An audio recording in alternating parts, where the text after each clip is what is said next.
সুপ্রিয় দর্শক, কথা বলছি ঢাকা মহানগর উত্তর পল্লবী থানা বিএনপি যুগ্ম আহ্বায়ক ফজলুল হক লাবলু এবং পাশে দেখছি পল্লবী থানা বিএনপি সদস্য এবং মুসলিম বাজার নেতা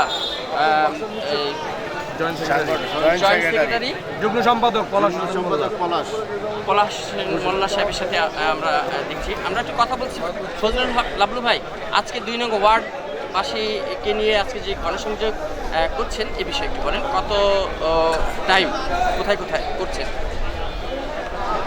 আসসালামু আলাইকুম, বিসমিল্লাহির রহমানির রহিম। আমরা আজকে 7 তারিখ, এটাই আমাদের 2 নম্বর ওয়ার্ডের শেষ আবির্ভাবী সহকারে গণমিছিল এবং প্রচারণার এটা আজকে শেষ গণমিছিল। আলহামদুলিল্লাহ আজকে আমরা ডি ব্লক এই সাইডে আমরা করব এবং আমাদের সাথে স্বতঃস্ফূর্তভাবে জনগণ আছে এবং হাজার হাজার লোক নিয়ে আমরা এই প্রচারণা করতেছি এবং আমাদের বিশ্বে অনেক সাড়া পাচ্ছি। আমাদের সাধারণ আশানুরূপ সাড়া পাচ্ছি, জনগণ আমাদের সাথে আছে ইনশাআল্লাহ।